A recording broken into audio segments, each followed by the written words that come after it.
Hey everybody, and welcome to another episode of the RPG Companion Podcast, the podcast about all things RPGs and Dungeons and Dragons. Today we're doing a little bit of a series. This is going to be part one of a series of going over character creation.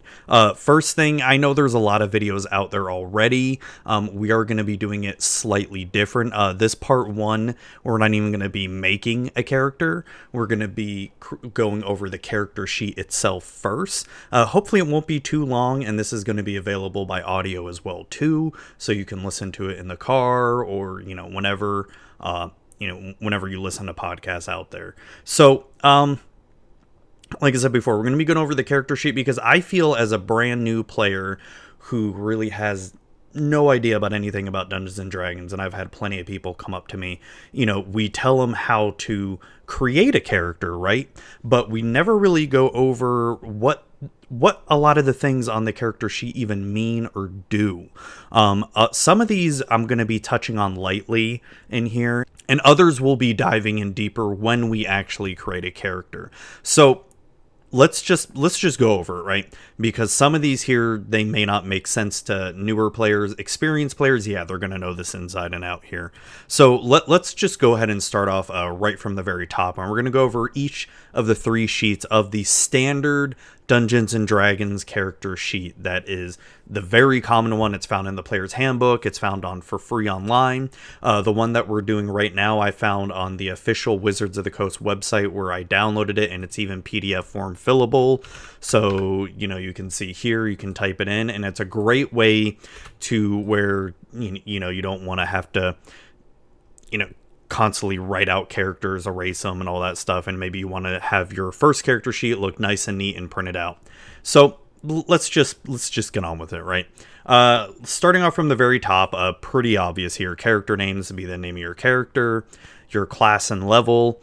So this is going to be where you input your character's classes and level. And I say classes because you can multi-class. So say you want to be a rogue and a bard, you'd put rogue 1 and bard 1, or rogue 2 and bard 5, something like that, meaning that you took 2 levels of rogue and 5 levels of bard, right? So you're altogether a level 7 character. Race, pretty obvious. What race is your character? Human, half-elf, orc, kobold, Gensai, Turtle. There's so many races out there. Background is going to be really tied into your character's backstory and also your character's personality as well. Background meaning, how did your character come up in the world? Were they an orphan? Were they an acolyte for the church? Were they a pirate? Were they a sailor? Did they used to be a part of the military? Were they a folk hero? Were they a farmer? Were they a commoner? Whatever it may be, just lot of backgrounds out there, and there's going to be a lot of unofficial backgrounds as well too. Anything you use that's not officially in the player's handbook or any other official written works of Wizards of the Coast, be sure to just ask your DM for it as well too. There's a lot of campaign books out there as well too, official campaign books that do have other backgrounds as well that's not in the player's handbook. Sometimes those backgrounds tie in with that specific campaign story. So like I said, if you want to try to use those but you're not playing that specific campaign, be sure to ask your DM for any advice on if you can or can't do it. Player name, pretty self-explanatory. What's your name? Experience points, again, pretty self-explanatory. You keep track of how many experience points you have, and then there are stats and charts in the player's handbook and all over online to determine how many experience points you need to get to the next level. And then alignment. Alignment is, that's always a fun thing. Is your character, basically, to keep it simple here, is your character good, neutral, or bad? And I know that's really simplifying it. There's technically 9 alignments, if I have it correctly. 1, 2, 3, 1, 2, 3, 1, 2, 3. Yeah. And just to go over the alignments real quick, the alignments are lawful good, someone that can be counted on to do the right thing as expected by society. Neutral good, someone who does the best they can to help others according to their needs. Chaotic good, someone who acts as their conscience directs with little regard to what happens to others. Lawful neutral, someone who acts in accordance with law, tradition, or personal codes. True neutral, someone who prefers to steer clear of moral questions and does not take sides and doing what seems best at the time. Chaotic neutral, someone who follows their whims, holding their personal freedom above all else. Lawful evil, someone who methodically takes what they want within the limits of a code, tradition, loyalty, or order. When I think of the three evils, lawful evil, I sort of picture, if you're a fan of Star Trek, I picture Cardassians as being very lawful evil. They follow their kind of law, their code of tradition, while doing kind of evil things like taking over Bajor or, killing the Maquis or anything like that. Neutral evil, I sort of picture as Ferengi. I know more Ferengi towards next gen than compared to Deep Space Nine Ferengi. Neutral evil being described as someone who does whatever they can get away with without compassion or qualms. Very Ferengi-like, in my opinion there. Chaotic evil, someone who acts with arbitrary violence spurred by their greed, hatred, or bloodlust.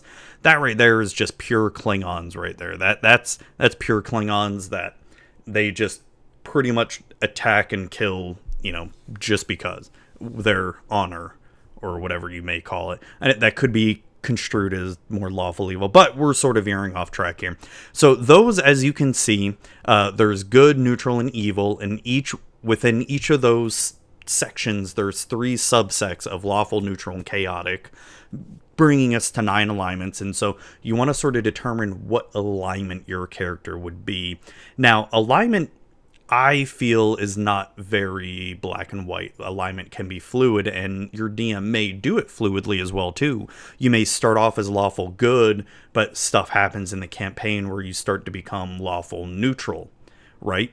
And your DM may change your alignment should whatever happens at that point, whatever may happen in the campaign. So let's get on to the left side of the screen here, the strength, dexterity, constitution, intelligence, wisdom, and charisma. So what are those exactly?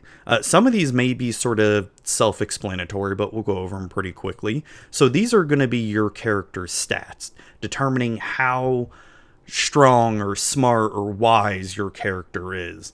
And there's a lot of different ways to come up with stats, which we'll go over when we're actually creating a character. But this time, I just sort of want to define what each of these stats mean. First, starting off with strength, this is your character's ability to see how much they can lift and carry, your character's physical strength and natural athleticism. Dexterity being your character's physical agility and determining how fast they are and how good their reflexes are and their balance and poise. Constitution this is your character's health, the physical health, stamina, and vital force. This determines how long your character can keep going and how much damage they can take. Think of this as your stamina, essentially. Intelligence, this determines how smart your character is, how analytical they are, their critical thinking skills, how good are they at recalling information. Think of it as being book smart is the best way of thinking about it. Wisdom, this determines how wise your character is. Think of this as how insightful your character is and their intuition as to reading people, right? I think of this as being more street smart compared to intelligence. And then finally, charisma. This determines your character's confidence, their speaking skills, their leadership. Think of an extroverted person who is the life of the party. They have a lot of great charisma because people want to be around them. Their charisma could be considered very high. So that's sort of the basic of the stats. So we're going to go over this next line here and go over sort of what each of these mean. This is where you keep track of your inspiration points. Think of inspiration as basically a free D20 roll for an attack roll, saving throw, or an ability check. These are typically rewarded by the DM for really good role playing or for really good playing in general. I like to award these mainly for really good role playing, and if there was a really good session and everybody had fun, I like to award inspiration points. Now your character can only have 1 point at all times, and they decide when they want to use it. Proficiency bonus, this is keeping track of your character's proficiency bonus. It starts off at +2, and every few levels it goes up. This is for a bonus that your character is going to be proficient in certain skills, so that +2 will bump up that point or those points for that certain skill or saving throw. Now, we have saving throws here. A saving throw represents an attempt to resist a spell, avoid a trap, poison, or disease, or any kind of similar threat. Your DM is going to definitely let you know when you need to make a saving throw. This could be, as I said before, a spell, trap, poison, anything like that. Each character is going to be proficient in different kinds of saving throws. Certain classes will determine what your proficiency is in saving throws. Say one class may be proficient in strength saving throws, while another may be proficient in constitution or intelligence saving throws. I'm pretty sure each class gets 2 saving throws to be proficient in. Next, let's go over all these skills here real quick. I've got just quick definitions of each one. Most of these are going to be sort of self-explanatory, but some of them may be a little bit confusing here for new players. Acrobatics, this is your character attempting to do something like performing a flip or roll, balancing themselves on a tightrope, for instance, or trying to run across a roof really fast. Animal handling, attempting to calm down an animal or ensuring they don't get spooked, or you're trying to control a mount, right? Arcana, seeing how well your character can recall magical lore, different forms of magic or symbols or ley lines, something like that. Athletics is going to determine how well your character can jump, swim, or climb. Sometimes it can be interchangeable with acrobatics depending on the situation. Some DMs are going to be real sticklers and determine, anything that's climbing or jumping is athletics, which is correct as far as the rules as written. But dexterity, to me, you can make the argument that dexterity seems to have more to do with possibly jumping or climbing than strength, but that's an argument for another time here. Deception is going to be how well your character can lie or deceive someone, not telling the whole truth. History is going to be how well your character can recall bits of world history or lore or regional history of the area, perhaps the history of how certain races or creatures act or behave. Typically, insight is going to be the ability to perceive someone's lie or manner, seeing if their body language is telling the truth or they may be hiding something. Something like a police officer in interrogation probably has really high insight when they're interrogating people. Intimidation, trying to influence someone in a threatening way to get what you want. Essentially being intimidating. I don't know how better to describe that than, trying to influence someone in a threatening manner. Investigation, looking for clues or trying to find something specific. I try not to confuse this with perception.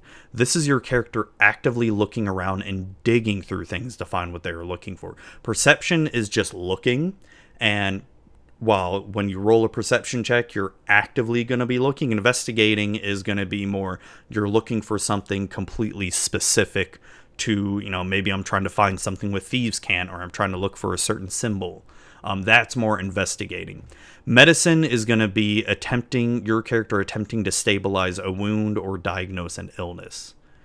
Healers would probably have this more. Clerics or paladins may have this kind of stuff, or druids. Nature, the ability to recall lore about terrain, plants, animals, weather, and nature cycles. Perception lets you spot, hear, or otherwise detect the presence of something, measures your general awareness of your surroundings. Performance, your character attempting to perform a song or dance, get an audience and good cheer. Could be any form of entertainment, doing poetry, dancing,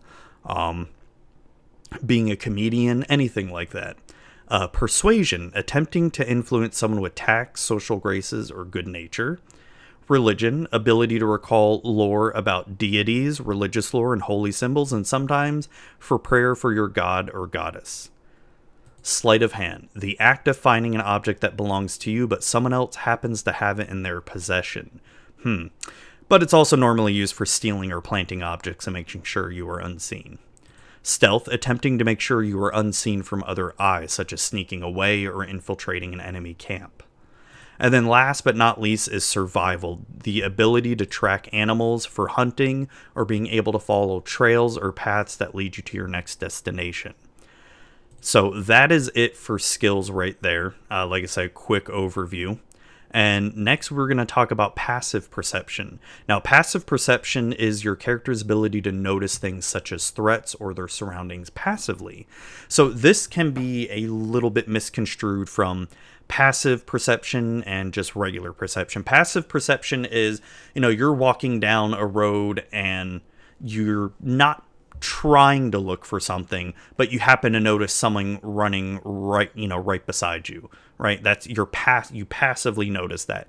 Perception is you're actively looking for something. You're actively looking for that runner to run past you. So sometimes I've noticed newer players get confused with that. So that, to me, hopefully that's a good explanation right there.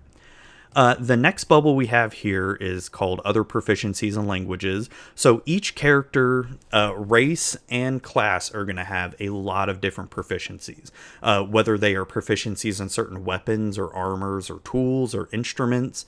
And languages, each race can speak different languages. Sometimes your background will help you speak another language as well too, and your background may help you learn other proficiencies as well.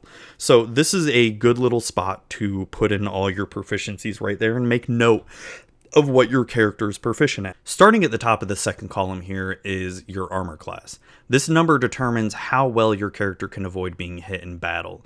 Now, things that contribute to your armor class include armor, shield, your dexterity modifier, and certain spells or magical items help boost your armor class.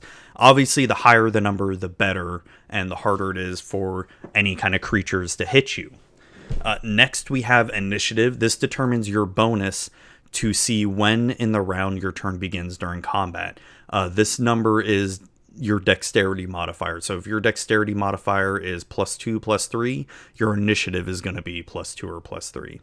Your speed is going to be how fast your character can move in one round of combat. Most races have a speed of 30 feet. Some have 25, 20, or even up to 40 feet, meaning that they can move 40 feet in one round of combat or 25 feet. So for this section right here for hit points, I'm going to sort of combine it all here. So your hit points are, as you can guess, is how much health your character has. So most characters are going to start off with a low amount of hit points, average of 10, for instance. So you're going to have 10 hit points, and if an enemy does 10 or more damage to you, you are unconscious or having to start rolling for death saves. Death saves being right here. So you have to roll 3 successful death saves in order to stabilize your character. If you get 3 failures, your character is dead for good, or if they're somehow able to be resurrected back. Temporary hit points are, just as the name implies, they are temporary hit points your character gets to keep until they take a long rest or until they go away. So let's say you have 10 hit points and 5 temporary hit points and you take 7 damage. That means you lose all 5 of those temporary hit points and then taking 2 hit points from your current hit points at that point. So bringing you down to 8 hit points altogether. Hit dice now are dice that you can spend to get your health back up to max. So during a short rest, you can spend these hit dice to recover lost hit points, and they don't come back until after a long rest. Now, don't forget, during a long rest or after a long rest, you don't get all of your hit dice back. If you have, you can only get up to 4 hit dice during a long rest. So let's say you're level 5 and you spend all 5 hit dice, you're only going to get 4 of those back after a long rest. Under attacks and spellcasting is going to be the place where you're going to insert your most commonly used weapons and spells here for referencing the damage output they can do during combat. You have the name of the weapon here, the attack bonus, and the damage/type. And you can also put spells here as well too, like Magic Missile, your attack bonus for it, if it does have an attack bonus, and the damage it does as well too. I like using these for, obviously, the common weapons I'm going to be using, and for any kind of common spells as well too, if I'm going to be playing a spellcaster. Obviously, if I'm playing a wizard, Fireball is going to go here at number 1, while everything else is, I think that's all you need as a wizard, right, is just Fireball. Next is going to be your character's equipment right here. The thing with equipment is every character starts off with a pack, like an adventurer's pack or an herbalist pack, something like that. And that pack is going to have a lot of items in there. I wouldn't even bother writing all the items in that pack because it's a lot of stuff. Just write down your basic equipment, such as what kind of armor you have, what's in your bags, how much money, do you even have a bag on you? Do you have a backpack? Stuff like that, just so you can put on equipment there. So starting on the third column of the first character sheet is going to be your character's personality traits. The player's handbook has a list of possible personality traits, ideals, bonds, and flaws your character may have depending on the background they choose. Now, you can either roll randomly to determine what each of those traits, ideals, bonds, and flaws are, or you can pick and choose which one, or you can make up your own. If you do decide to make up your own, I would definitely check with your DM first to see if they allow that. And this also helps you determine how to role play your character as well too. Now, some DMs may hold you to this, like if your character has a flaw of, they can't tell a lie, right? And your DM may hold you to that, to where, they have a flaw of never being able to lie, they can't tell a lie. Stuff like that. So just be wary of what you choose and put in here, because some DMs can be sticklers for making you, whatever you put in here, it's written as stone. And then the last thing on the first character sheet is features and traits. So each racing class gets a series of features and traits, and while writing the entire thing down can be very tedious and take up a lot of space, I normally just write the name of the feature or trait and maybe a note or page number I can easily look up. So like I said before, each race, we'll give elf for an instance, right? So elves have a feature of trancing, where they don't have to sleep for 8 hours to get the effects of a long rest. They only have to meditate for 4 hours to get the effects of a long rest. So you'd put something on here like trance, and maybe you don't want to write the whole thing down, so you could do trance and do something like PHB page 7, right? I don't know the page off the top of my head. So you could type out or write out something like that. So in your player's handbook to, okay, trance does what again? Oh, it's on page 7. Let me look it up real quick. And same with your class as well too. Your class is going to have a lot of features and traits as they level up as well. All right, so that sort of does it for the first page here. The next 2 pages aren't going to take as long. And so this hopefully this explains pretty well this first page. It can be pretty daunting for new players, because it's like, whoa, there's all this stuff and I have no idea what to do here. But hopefully that sort of explains what the first page does here. The second and third page are a little bit easier here. On the second page, we have at the top your character's age, height, weight, skin color, eyes, and hair. You basically think of this as your custom, your creator customizer that you think of like in Skyrim or something like that. You can write out how they look and go from there. And if you're really good at drawing, you can even draw them out, or you can find a picture online and, paste the picture right there as well too. And this next box, it's pretty self-explanatory, allies and organizations. As you campaign in your adventures and play, you're going to come across allies and organizations, and maybe in certain cities you have an ally or a contact you want to write down, like, oh, okay, I know Bill from, the city of Baldur's Gate, right? And Bill helped me out by, telling me that there was a sneak attack coming in the night, something like that. So you could just put down Bill, who's in the Gold Tavern, something like that. Right? And that way, next time you're in Baldur's Gate and you want to go to the Gold Tavern, you can go see Bill. Okay? And it's just a really nice little list of just being able to put little allies that your character has come across.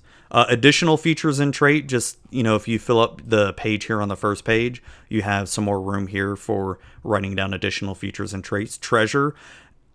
This is treasure that you find, essentially. I sort of always use this as a secondary equipment list sort of area, and where you may run out of putting stuff here in equipment, writing it down, and now you have this sort of extra box and treasure here. Your character backstory, if you want to write more of your character's backstory, here it is. Here's a perfect spot for you. Depending on how in-depth you want to make your character backstory, this may not even be enough space here, because I've had plenty of players give me, typed up 2 to 3 pages of documentation on their character's backstory, which is awesome. It's cool. So this, most of the time, I'm going to figure this probably isn't going to be enough space here. All right. Last but certainly not least page is going to be the spellcasting page. Now, not every class is going to need this page here. These are going to be mainly for spellcasters only. So going up here just at the top, you have your spellcasting ability, meaning what is your spellcasting stat. Some spellcasters have charisma, wisdom, or intelligence as their spellcasting stat. So you'd put something like, okay, so they're a bard, right? So their charisma is going to be their spellcasting ability.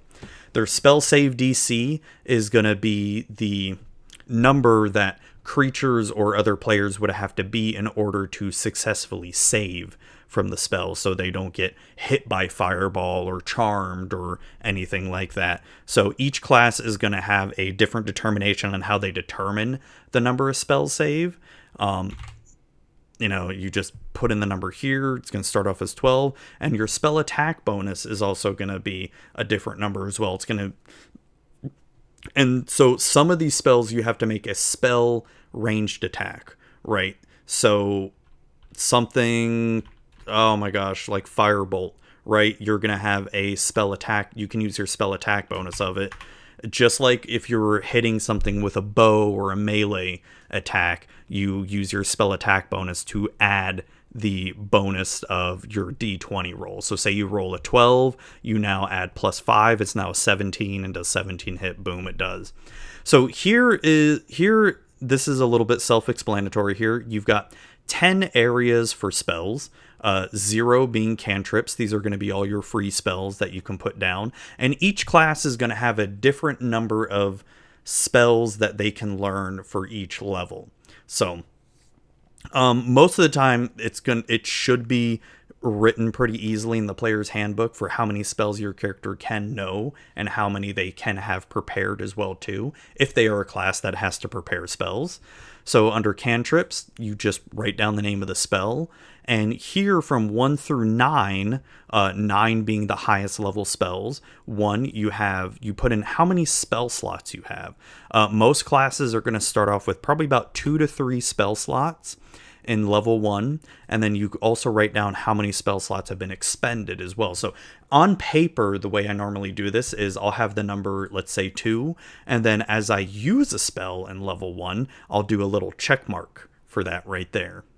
And you also write down the name of the spell here. Now you can put the name of the spell, let's say Firebolt, and you can maybe put, quotations like, okay, this does 1d6 damage, right? And then plus your whatever, +3. I know that's completely wrong for the amount of damage, but at least it's a sort of an easy way to, sort of something that I do, because it's sometimes a pain in the butt to always have to go look through the player's handbook and determine how much damage a certain spell does.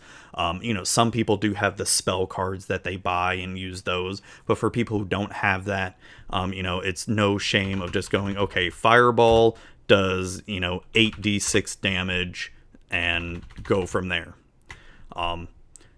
And that, I have to say, is pretty much it. You just, as you level up in a spellcasting class, you're going to gain more spell slots, and you'll gain access to level 2, 3, 4 spells as you level up, all the way up to level 9 if you ever make it that high.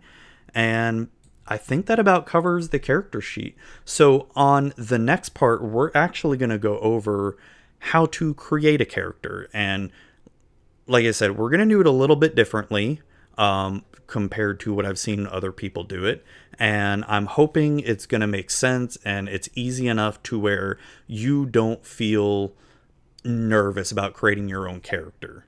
You can create a character as fast as 10 minutes or as long as over an hour, depending on how in-depth you want to get for your character. I personally enjoy making characters, and I hope you gain something from learning how the character sheet works and all the little specific entries of the character sheet, because like I said, as a new player, this can be very daunting and you're not sure what to do. So like I said, in the next video, you're going to see, or if you're listening to this, you're going to see or hear how to create a character and how to fill in this character sheet here. So I just want to thank everyone for watching and listening. This is Zuby here signing off, and thank you for coming in and watching me go over the character sheet here. Have a great night.